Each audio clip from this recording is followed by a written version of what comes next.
नमस्ते सम्पूर्णमा म पङ्कज कुमार सिंह। म अहिले हाल एनएचएसमा सेकेन्ड इयरमा पढ्दैछु।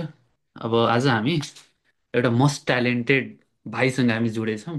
उहाँ आफ्नो जर्नीहरूको बारेमा, आफ्नो ऱ्याङ्कको बारेमा, आफ्नो सबै स्ट्रगल स्टोरीको बारेमा, प्रिपरेसन रिसोर्सेसहरूको बारेमा सबै भन्नुहुन्छ भाइले अहिले। सो भाइ, आफ्नो इन्ट्रोडक्सन भनिदेऊ अनि एमबिबिएसमा ऱ्याङ्क कति छ त्यो एकचोटि भनिदेऊ न हामीलाई। सम्पूर्णमा नमस्ते। हालसालै सिइई 2082 मेरो ऱ्याङ्क 45 र मेरो नाम चाहिँ निर्देश कुमार यादव। ए अनि भाइको घर चाहिँ कहाँ एक्चुअली? मेरो होम टाउन सिराहा नगरपालिका सिराहामा रहेको छ। ए अनि क्लासेसहरू चाहिँ त्यो के भन्छ, स्कुलिङ चाहिँ कहाँ सिरामै गरेको कि? मेरो स्कुलिङ चाहिँ अहिले क्लास 5सम्म मैले आफ्नै होम टाउनबाट गरेको। अनि मेरो दिदी चाहिँ स्टाफ नर्स हुनुहुन्थ्यो होइन। अनि गभर्मेन्ट जब गर्नुहुन्थ्यो, अनि दिदी जता घुम्यो म पनि त्यतै घुमेर पढेँ हो। अनि ए 5 र 6 क्लास जनकपुरबाट पढ्यो। अनि जनकपुर कुन अ, स्कुल? जनकपुरको न्यु इङ्ग्लिस ए चिने मुरली मुरली चोकमा। अनि 7 क्लास मैले आदि बुटवलबाट पढ्यो। अनि 7 क्लास आफ्नै होम टाउनबाट एभरग्रिन भन्ने स्कुल पढ्यो। अनि 8 9 10 एससी मैले सगरमाथा सेकेन्डरी स्कुल मिर्चियाबाट पास आउट गरेको। ए अनि भाइको प्लस टू चाहिँ कहाँबाट? अनि +2 मेरो एसओएस हर्मन माइनर सानो टिमी भक्तपुरबाट भएको। ए भनेपछि एसओ एसबाट प्लस टू चाहिँ गर्यो यहाँ भक्तपुरबाट है? हजुर हजुर। अनि तिम्रो बर्थ चाहिँ कहाँ बुटबलमै, सिरामै भएको हो कि कहाँ सप्तरी के हजुर भन्यो? होइन, सिरा। सिरामा भएको। ए हजुर। अनि के तिम्रो बच्चैदेखि के भन्छ डक्टर बन्ने सपना थियो कि पछि आएर चेन्ज भयो कि के कसो थियो तिम्रो? त्यस्तो मेरो क्लास 10सम्म केही फिक्स थिएन। कहिले इन्जिनियर बन्न मन लाग्थ्यो, कहिले पाइलट बन्न लाग्थ्यो, कहिले सिए बन्न मन लाग्थ्यो, त्यस्तो केही फिक्स थिएन। तर अब क्लास 12मा पढ्दा जाँदाखेरि होइन, अब यसो साथीहरूको साथीहरू त्यस्तै ग्रुप बनेको थियो होइन। टिचरले पनि मोटिभेट गर्नुहुन्थ्यो। अनि मेरो भिनाजु आफै डक्टर हुनुहुन्छ। अनि घरमा म क्लास 5देखि क्लास 10सम्म म हस्पिटलको क्वार्टरमा बसेँ हो। अनि त्यही ए इन्भाइरोमेन्टमा यदि हुन्छ नि इम्प्याक्ट हुन्छ। अनि so with the environment socialise हुँदाखेरि होइन, सो यसरी नै भएको। ए भनेपछि भाइ पनि त्यो हस्पिटलको इन्भाइरोमेन्ट हेरेर त्यही फ्याक्टरले तिमीलाई पुस गरे हो भन्दा हुन्छ उम्, होइन? अनि घरमा बिनाजु डक्टर हुनुहुन्छ अनि ए दिदी स्टाफ नर्स। अनि पहिला मेरो बाबाले भन्नुहुन्थ्यो के अरे गभर्मेन्ट जब गर्नलाई होइन, यसो अधिकृत सिडिओहरू बन्नलाई होइन। अनि यस बिनाजुले भन्नुहुन्थ्यो तिमी टपर मान्छे होइन, टपर मान्छेले मेडिसिन चुज गर्छ होइन। अनि यस यस अनि एन्ड द्याट्स वाइ अनि मलाई म पनि टपर हो होइन। म अरूभन्दा किन कम, त्यही भएर म यस यस त्यतातिर अलिक इन्क्लाइन भएको। अनि भाइको स्कुलिङमा चाहिँ कस्तो पर्फर्मेन्सहरू हुन्थ्यो? स्कुलदेखि नै टपर हो कि? त्यो त्यसको बारे जर्नीको बारेमा हामीलाई भनिदेऊ न एकचोटि। स्कुल डेजमा मैले क्लास 4सम्म होइन, के उम्, भन्छ एभरेज भन्दा लोवर बिलो हुन्छ नि। उम्, टर्मिनल इक्जाममा फेल भएर आउँथेँ। ए आज मलाई त्यो दिन सम्झिन्छु म। अनि मेरो पढाइ भनेको अलि राम्रो होइन, एभरेज भन्दा राम्रो अथवा क्लास 5देखि स्टार्ट भएको जबसम्म दिदीसँग बस्न थालेँ। अनि उम्, 5 6 राम्रै भयो। अनि त्यसपछि ऱ्याङ्कमै आउन थालेँ। अनि 8 9 10मा टपर टपर मिन्स ऱ्याङ्क 1 आउन थाल्यो त्यो ए लास्टमा। भनेपछि त्यो 7 8 क्लासदेखि तिमी चाहिँ अलिक राम्रै त्यो गर्न थाल्यो त्यो ऱ्याङ्क भन्दा? 1 2 आइरहन्थ्यो, 1 2 3 लाइक द्याट। अनि 8 9 10 always rank 1 like that. A nice. अनि प्लस टूमा चाहिँ? +2मा फर्स्ट टर्मिनलमा मैले कलेजमा ऱ्याङ्क 2 3 जस्तो आएको थियो। अनि उम्, त्यसपछि ऱ्याङ्कमै हुन्थेँ, तर त्यस्तो टप हुन्थेन, तर राम्रै हुन्थ्यो। ए प्यारेन्ट्सको हजुर। अकुपेसन चाहिँ के छ? बाबा मम्मी चाहिँ के गर्नुहुन्छ? अनि उहाँहरूको पनि त्यो सपना होला कि मेरो छोरालाई डक्टर बनाउँछु भनेर उहाँहरूले के रोल प्ले गर्नुभएको छ तिमीलाई? एउटा आज तिमी डक्टर बनाएको छौ, तिमीलाई एउटा डक्टर बनाउनुमा सबभन्दा बढी ठुलो रोल एउटा प्यारेन्ट्सको हुन्छ। अनि प्यारेन्ट्सको हजुर। स्ट्रगलहरू के थियो तिमीलाई एउटा डक्टर बनाउनमा? सो मेरो बाबा पत्रकार हुनुहुन्छ, जर्नलिस्ट है। अनि आमा वाइफ हाउसवाइफ हुनुहुन्छ। उम्, सो डक्टर बन्नुमा मेरो हात म आफ्नो दिदीलाई फर्स्टमा म आफ्नो दिदीलाई सम्झिन चाहन्छु। Yes she has a great role होइन। अनि त्यसपछि अब भिनाजुलाई, अनि आफ्नो दाइलाई, अनि बाबालाई। मेरो यसमा इम्प्याक्ट भनेको मेरो दिदीको धेरै ठुलो हात रहेको छ। उहाँले मलाई सानैदेखि हुन्छ नि के अरे ब्याक्टेरियाहरूको भाइरसहरूको नाम मलाई घोकाउनुहुन्थ्यो होइन। आधा मलाई याद ए छ क्लास बच्चैदेखि 5मा क्लास टाइफाइड के लाग्छ, सालमन टाइफाइड त्यसरी सम्झाउनुहुन्थ्यो उम्, होइन। ए अनि सानैदेखि बच्चैदेखि मलाई यसो क्लास 5 6 हुँदाखेरि होइन, अनि मलाई घोकाउनुहुन्थ्यो यो ब्याक्टेरियाले यो डिजिज लाग्छ भने यसो होइन, दिदीले सम्झाउनुहुन्थ्यो, घोकाउनुहुन्थ्यो। म यति हुँदा प्यारेन्टमा सब कुरा प्यारेन्टले गर्नुहुन्छ। अब अभियसली त्यो कुरा अभियसली समथिङ हुन्छ नि, एक्सप्रेस गर्न सकिँदैन। अब प्यारेन्ट्सलाई भन्न सकिँदैन, दाइलाई भन्न सकिँदैन। समथिङ यस अनएक्सप्रेस अभियसली नै राम्रो हुन्छ होइन। त्यो त अभियस सो सबै द्याट्स कान्ट बी एक्सप्रेस्ड है। यस यस यस या अनि बच्चैदेखि तिमी स्कुलिङ गर्दाखेरि चाहिँ फ्यामिलीको तिम्रो फाइनेन्सियल कन्डिसनहरू कस्तो? एकदम राम्रो त नभनौँ, एभरेज नै थियो होइन। अहिले चाहिँ राम्रो भएको छ, एभरेज भन्दा माथि अहिले ठिक छ ए अब। अनि तिमी फ्रेसर हो कि ड्रपर हो? म 1 इयर त्यो ड्रोपर क्वेसन हो। अनि त्यो क्वेसनहरू पनि धेरै भाइ बहिनीहरूले हामीलाई सोधिरहेको हुन्छ कि पढी स्टुडेन्टहरू चाहिँ नाम निकाल्ने फ्रेसर हुन्छ कि ड्रपर हुन्छ भन्ने कुरा। अनि तिमी चाहिँ फ्रेसर कि ड्रपर म 1 इयर ड्रप भनेर? गरेको हो। लास्ट इयर ऱ्याङ्क मेरो 550 आएको थियो, 131.7 मार्क आएको थियो। उम्, उम्, त्यति हो। अनि लास्ट इयर चाहिँ तिमीलाई के लाग्यो, तिमीले के कुरा त्यस्तो मिस्टेक गर्यो या तिमीले त्यो हुन्छ नि तिमीलाई लागेको थियो कि यो म गरेको भए यो वर्ष तिमीले गर्यो नि त, अनि योभन्दा उम्, पहिल्यै वर्ष यो गरेको भए मेरो नाम निस्किन्थ्यो कि भनेर तिमीलाई के कुराले त्यो एउटा हुन्छ नि हिट सो गरिरहन्छ हुन्छ? सो फर्स्ट कुरा, मैले फ्रेस इयरमा मैले पास्ट इयर क्वेसन टच गरेको थिएँ मिन्स खासै गरेको थिएँ होइन। यसो यसो गर्यो उम्, त्यति हो। अनि मैले क्वेसन हुन्छ नि नर्मली खालि थ्योरी पढ्थेँ पढ्थेँ पढ्थेँ, क्वेसनको प्याटर्न केही थाहा थिएन। अनि लास्टमा उम्, इक्जाम दिँदाखेरि थाहा आयो क्वेसन गर्नुपर्ने हुन्छ। म खालि थ्योरी खालि घोक्थेँ होइन, घोक्थेँ मिन्स बुझेर पढ्थेँ। अनि मलाई क्वेसनको प्याटर्न हुन्छ नि त्यही केही थाहा थिएन। सो त्यही क्वेसन केही गरेको थिएन, पास्ट इयर क्वेसन केही गरेको थिएन। अनि यसपालि मिन्स ड्रोप इयरमा मैले 60% क्वेसन गरेको थिएँ। मैले थ्योरी पढिसकेको थिएँ।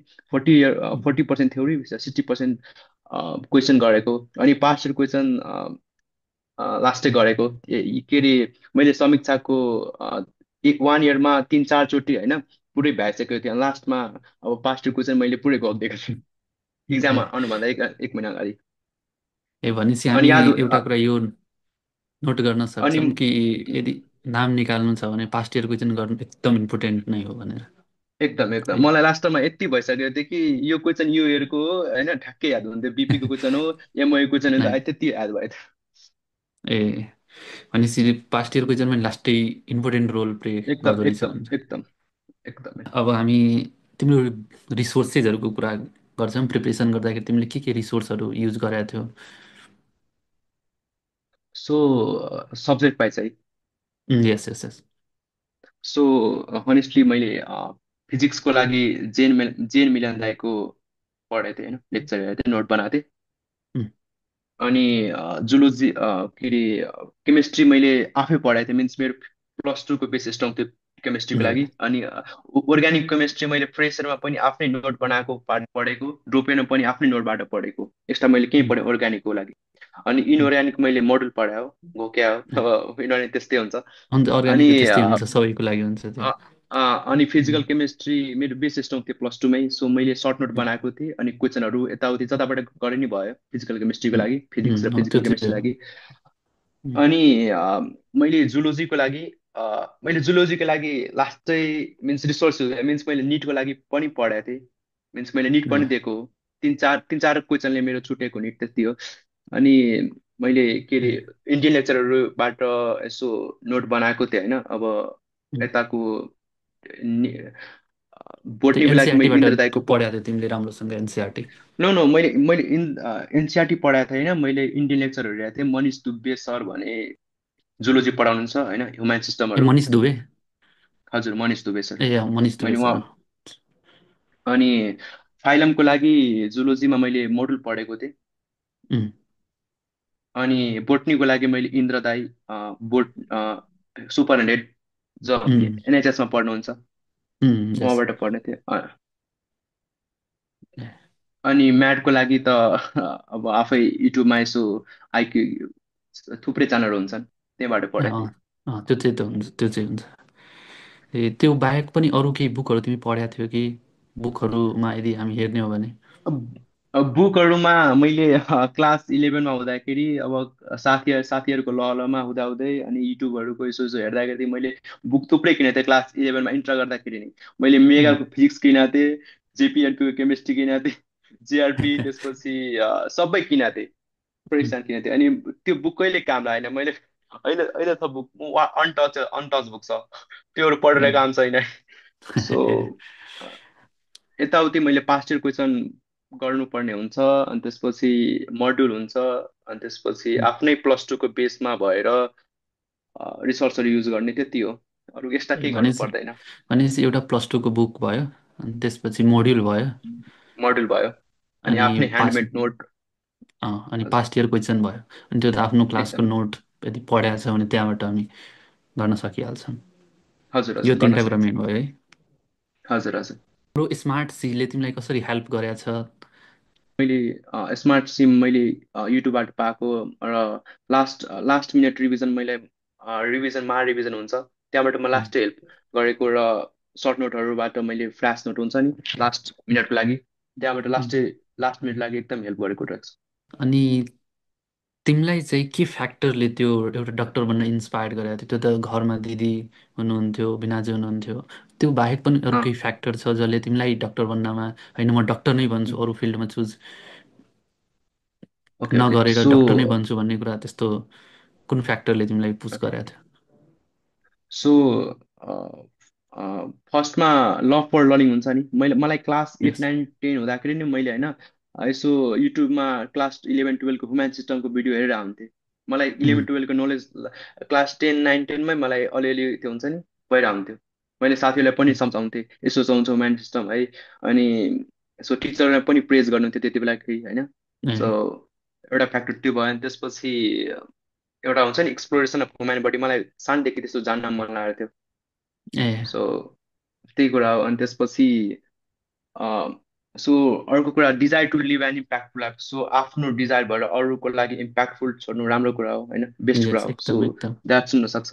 अनि लास्टमा भन्दा इन्भाइरोमेन्ट मेरो त्यस्तै इन्भाइरोमेन्टमा हुर्केको हो। सो ए त्यो फ्याक्टरले सो तिमीलाई द्याट्स इट। लास्टै पुस गर्यो भनौँ।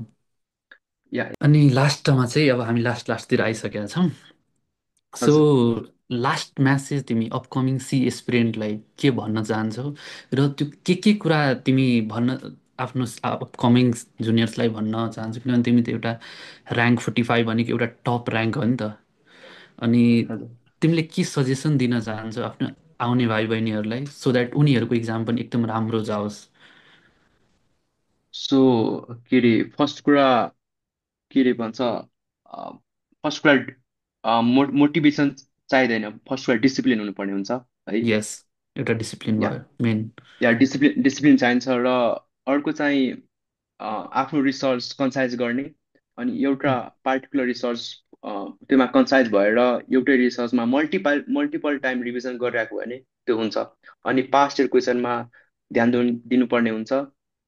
अनि अर्को कुरा म सबैले भनिहाल्छ के पढ्ने कता पढ्ने सबैले भनिहाल्छ, म एउटा कुरा नयाँ एक कुरा गर्न चाहन्छु भने मेन्टल हेल्थ।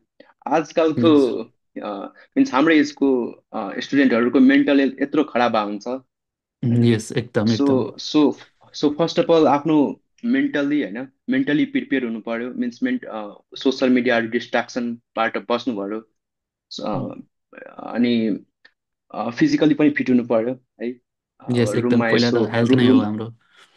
रुममा यसो वर्कआउटहरू गर्नु पर्यो, आफ्नो स्पोर्टहरू खेल्नु पर्यो, अनि मेन्टल हेल्थ एकदम इम्पोर्टेन्ट रहेको छ, मैले ड्रुप यही फिल गरेको। अनि द्याट्स इट। अनि रिभिजन मल्टिपल टाइम रिभिजन गर्नु पर्यो। ए ओके, अनि भनेपछि आफ्नो फ्रेन्ड सर्कल उम्, कन्साइज हुनु पर्यो, मिन्स मलाई यो चाहिन्छ अलि स्वार्थी हुनु पर्यो आफ्नो फ्रेन्ड सर्कलको बारेमा, ए, त्यति हो। भनेपछि हामी यो कुरा एउटा मोस्ट इम्पोर्टेन्ट के भन्न सक्छौँ भन्दाखेरि हामी मल्टिपल रिसोर्सहरू जानुभन्दा पनि एउटै रिसोर्समा फोकस भएर त्यसैलाई मल्टिपल टाइम्स हामी रिभिजन गर्दा त्यो बरु बेस्ट हुन्छ। हजुर किनभने कति हजुर हजुर विद्यार्थीहरू के हुन्छ, एउटै चेप्टरलाई 10वटा बुकबाट पढिरहेको हुन्छ, तर एउटै चेप्टरले एउटै बुकबाट 10चोटि पढ्यो भने त्यो एकदम बेस्ट हुन्छ नि त। हजुर हजुर एकदम बेस्ट। भाइले पनि त्यही कुरामा एकदम इम्फेसाइज गरेर भनेको रहेछ, त्यही भएर मैले त्यसलाई भने। अरू केही त्यस्तो म्यासेज छ जुन तिमी आफ्नो प्यारेन्ट्सलाई, आफ्नो साथीभाइलाई दिन चाहन्छौ? So, for upcoming C aspirant, uh, so it's भन्छ नि यो ओभरनाइट सक्सेस हुँदैन, हामीलाई गरिराख्नु पर्ने हुन्छ है। यस सो भन्छ नि pay is temporary pride is forever like that हुन्छ नि।